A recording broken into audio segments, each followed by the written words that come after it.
O Brasil registrou 3.120 mortes pela Covid-19 nas últimas 24 horas. Já são 395.324 óbitos desde o início da pandemia. Infelizmente, estamos perto dos 400 mil mortos no país pelo coronavírus. A gente vai falar sobre a pandemia com Marcos Caseiro, médico infectologista e professor universitário. Olá, Marcos Caseiro, bom dia, seja bem-vindo. Acho que Desculpa, está mutado, está aqui. A gente estava tem que mutado. se adaptar a essas questões aí, né? Tudo bem, Aí, Marco? Prazer. isso é normal. Hoje em dia, essa questão virtual é assim mesmo. Bom, É, Caseiro, a gente vai falar inicialmente sobre a CPI, evidentemente, CPI da Covid, né, que foi instalada aí com minoria governista, diga-se de passagem, né, com o senador Renan Calheiros na relatoria, ele que é um parlamentar extremamente experiente. Ele defendeu a punição imediata e emblemática de quem contribuiu para as mortes, milhares de mortes no país, que seriam evitadas. Ele citou até crimes contra a humanidade, né? As pessoas vão pagar, citando até o Pinochet, né? Segundo ele, ditador do Chile, disse que a comissão será um santuário da ciência, do conhecimento e uma antítese diária e estridente ao obscurantismo negacionista e sepulcral, responsável por uma desoladora necrópole que se expande diante da incúria e do escárnio desumano. Essa será a comissão da celebração da vida, continua Renan, da afirmação do conhecimento e, sobretudo, da sacralização da verdade contra o macabro culto à morte e contra o ódio. Os brasileiros têm o direito de voltar a viver em paz. Eu quis falar exatamente as palavras aqui do Renan Calheiros, né? Inclusive para poder assim informar as pessoas que ainda não sabiam e a sua opinião, Caseiro, a respeito desse posicionamento do Renan Calheiros, uma luz no fim do túnel, nem que seja um pouquinho fraquinha a luz. Como é que você está vendo essa instalação dessa CPI, onde os ministros, né, todos os ministros do governo Bolsonaro já vão ser convocados? Oi, Marilu, então, assim, eu acho que ela começa bem, né? Começa primeiro com essa fala do Renan e também com essa perspectiva da própria questão que se tentou judicializar uma questão política, que foi uma coisa vergonhosa, né? Veja, uma deputada federal entra na justiça, um juiz de primeira instância dá uma coisa favorável de impedir o Renan de ser o relator. Felizmente, né, as pessoas não estão conseguindo dividir o que é política, o que é judiciário. Parece que hoje em dia tudo, né?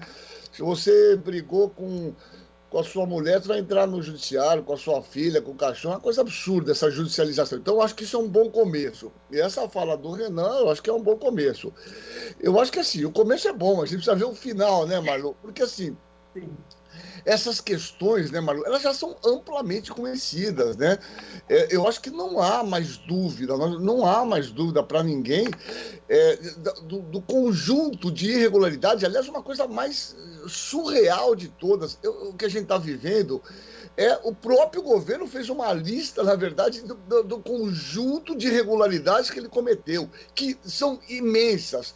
Ele simplesmente incentivou o uso de uma medicação que atualmente é totalmente comprovada de nenhuma eficiência, que foi a questão da cloroquina, agora está na onda da ivermectina, foi negacionista em relação à vacina, foi negacionista em relação à amplitude da doença, tinha lá o tal de Omar Terra, como esse é uma gripezinha, vai passar, nós já estamos chegando aí nos 400 mil mortos, chegaremos aos 500 mil mortos até o meio do ano. Então, assim, Malu, eu acho que assim, nós estamos vivendo aqui da esquerda de esperanças diárias, né? Parece que esse cara não, é invulnerável, é impressionante, porque o conjunto de barbaridades que acontece todo santo dia. Você viu ontem aquela fala do ministro Guedes, o vírus chinês. Veja, isso aí é uma barbaridade desse governo. Um general me falou, eu tomei a vacina escondida, Marilu. Isso. Eu me pergunto, eu me belisco, falo, será que é verdade isso? É patético o que nós estamos vivendo. Não é possível que isso seja um governo, viu, Maru, que vai passar, não tem dúvida. Eu tenho 58 anos, nós vamos ver passar esse governo. Mas o estrago vai ser muito. E um dia a gente tem que falar que um cara desse foi presidente da República. Você sabe que hoje esse é o meu. Falo, olha, um dia, talvez para os meus netos, quem for, falar, olha, nós tivemos um cidadão desse como presidente. Desculpa aqui a minha fala, a minha indignação, né? Mas é um momento de fúria, porque é assustador o que nós estamos vivendo, né, Marilu? É super compreensível, né, Caseiro? Porque você está aí no front, né? Você está no front, você está vendo o que está acontecendo como médico, está vendo o que está acontecendo com os profissionais, com seus colegas, com a população, inclusive a população menos favorecida. Agora, as pessoas, eu vou agora também colocar essa questão que você tocou, né, dessa gravação, né, que o pessoal, enfim, eles estavam aí numa reunião do Conselho de Saúde Suplementar, né? Eles não perceberam que estava sendo gravado, que estava sendo, inclusive, sendo transmitido ao vivo essa reunião, né? O ministro Luiz Eduardo Ramos, da Casa Civil, como você bem lembrou, diz que tomou a vacina escondido, que está preocupado com o Jair Bolsonaro, que tem 65 anos, precisa convencer o presidente a se vacinar, né? E o ministro Paulo Guedes também, como você disse, né? Falando, né, a respeito do vírus chinês, inclusive que foi inventado pela China, que essa vacina é desenvolvida pelo país asiático é menos eficiente do que as doses fabricadas nos Estados Unidos, falando da Pfizer, né, que aliás nem é americana, é alemã, enfim, os inventores, enfim, quem descobriu é de origem turca. Bom, agora essa reunião foi pública, né? Já todo mundo já tomou conhecimento e agora vamos para as consequências dessas falas, né? A gente tem, inclusive, aqui dessa declaração do ministro da Economia, do Paulo Guedes, falando dessa fabricação do novo vírus, né, pelos chineses. O Pinato, do PP de São Paulo, ele é presidente da Frente Parlamentar Brasil-China. E ele disse que isso vai dificultar a relação com o maior parceiro comercial do Brasil. Ele diz o seguinte: Guedes vestiu a fantasia do Bolsonaro e rasga sua biografia para se manter no cargo. Bom, biografia questionável, na minha opinião. Lixo. Né? Claro. Disse Binato ao Congresso em Foco Premium. Né? Ele diz o seguinte: é uma catástrofe, viramos um hospício. Né? O embaixador da China no Brasil, Yang Wanning, rebateu o ministro da Economia, Paulo Guedes, tuitou: até o momento a China é o principal fornecedor das vacinas e os insumos ao Brasil, que respondem por 95% do total recebido pelo Brasil e são suficientes para cobrir 60% dos grupos prioritários na fase emergencial. Bom, o quanto isso pode prejudicar, né, na importação de insumos da China? A gente já teve aqui comentário político do Cláudio Couto com o Glauco, agora do ponto de vista médico, do ponto de vista epidemiológico, do ponto de vista sanitário, quais são essas consequências, na sua opinião, Caseiro? Então, eu acho que tem que dividir isso aqui em duas coisas. A primeira questão é a seguinte: a China é um país de um absoluto pragmatismo. Eu sugiro aos nossos ouvintes, que na verdade, né, eles são todos muito cultos, sabem o que significa a China. É interessante as pessoas lerem um pouco da história da China para entender o que significa a China. Eles têm uma relativa tranquilidade nesse momento, né? Porque, veja, eu acho que, eu não sei se é 30%, 40%, basicamente, eu não sei a quantidade das nossas exportações, vai tudo para a China. Quer dizer, se de repente esses homens já lhe falam: pá, chega, vamos parar de brincadeira aí. Eu quero ver o que esses ruralistas, o que esses caras vão estar fazendo. E mais, nesse momento crítico, que praticamente, eu acho que 90% da nossa vacinação, só em 80%, esse número é variável, é justamente da Coronavac, da chinesa.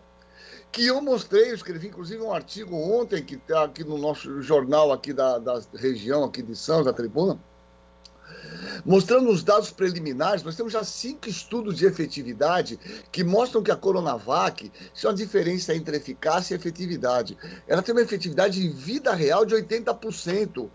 Nós reduzimos a mortalidade em 90% das pessoas acima de 80 anos que tinham tomado a primeira, a segunda dose depois de 15 dias. Em Manaus, a redução foi de 80% com a cepa P1. Então, essa vacina está se mostrando eficaz mesmo com essas variantes, coisa que essas outras vacinas têm uma eficácia muito diminuída. Então, veja, é uma irresponsabilidade sem tamanho desse animal, desse mentecapto, falar um negócio desse. Primeiro, nós só temos essa vacina, porque esse governo negacionista, se ele acha melhor a Pfizer, né? Essa Pfizer que foi como você bem falou, foi inventado por 2 turcos, na verdade, que são refugiados na Alemanha, que desenvolveram nessa empresa chamada BioNTech, que tem essa empresa, na verdade, associada com a Pfizer e com uma chinesa também. As pessoas deviam saber que a Pfizer, ela tem justamente a fabricação e tem a participação da indústria chinesa, que as pessoas não sabem. Então, o conjunto de bobagem é tamanha. E veja, nós só temos essa vacina. Imagine ficarmos sem. A tragédia amplificada que nós temos no momento que a doença se acelera na Índia, que certamente eles vão pressionar para ter mais vacina. Então, isso é de uma irresponsabilidade que eu espero que tenha alguma repercussão. Não é possível que esses caras falem o que queiram, falam só bobagem. Isso não tenha nenhuma consequência, né, Marilu? Então, olha, o momento nosso é de indignação. Realmente é patético o que nós estamos vivendo, né, Marilu? Eu não sei nem o que te falar.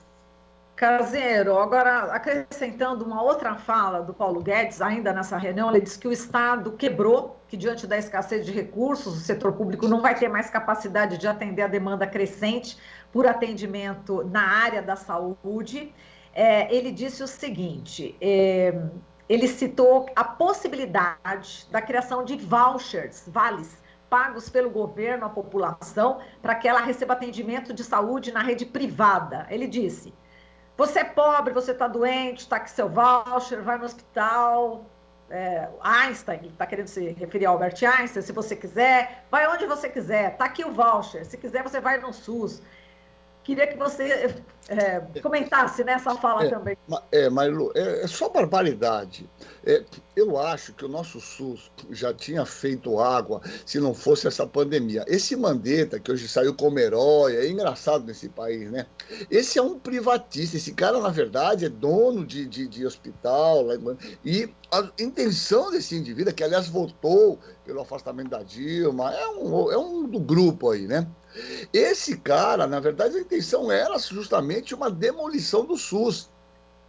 O SUS só não foi demolido de uma maneira mais ampla, ele está no caminho, né, com privatizações aqui em São Paulo, terceirização de praticamente tudo, por conta dessa pandemia, né? E a gente está vendo o que seria do nosso país sem o SUS, né, Marilu? Sem o SUS seria o caos, né?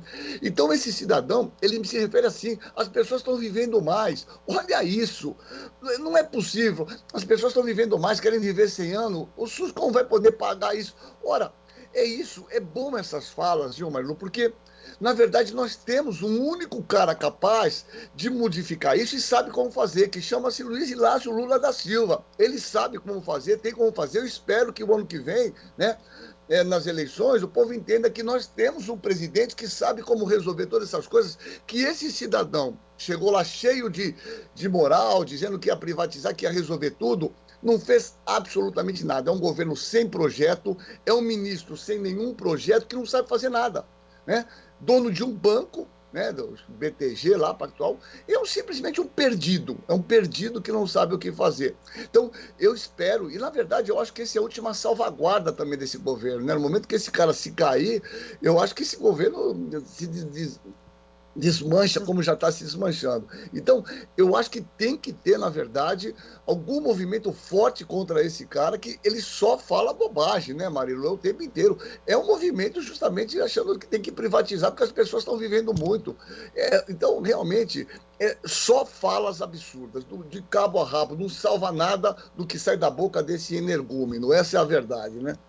E, Caseiro, só para a gente encerrar, a gente tem um minutinho, dá um panorama para a gente, como é que você está sentindo aí a Covid-19 na região da Baixada Santista, enfim, qual o estágio nesse momento aí? A situação Então, grave ainda? eu acho que nós tivemos uma desaceleração importante, né?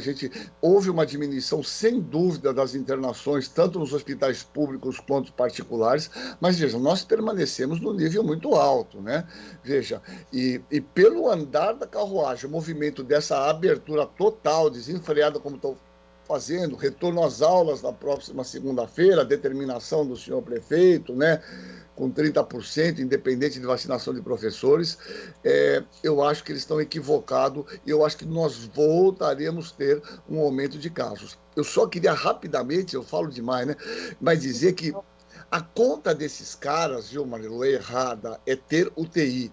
80% das pessoas que vão para UTI e são entubadas morrem.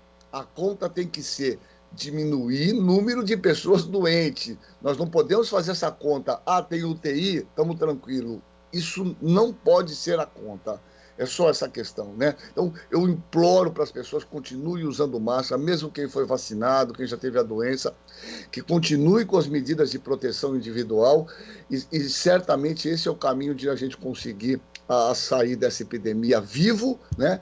E para lutar, para a gente tirar esse desgoverno que infelizmente está aí, né, Marilu? É isso. Certo, Caseiro. Foi um prazer conversar com você, viu? Um forte Então, abraço e um bom trabalho para você aí no front, viu? Marilu, muito obrigado. Um beijo em você e em todos os nossos ouvintes e fique sempre bem e se cuide, tá bom? Tá Tá bom. bom, eu vou Beijão, me tchau. cuidar, você também se cuida. Falamos aqui com o Marcos Caseiro, médico infectologista e professor universitário. Aqui você ouve as notícias que os outros não dão. Jornal Brasil Atual.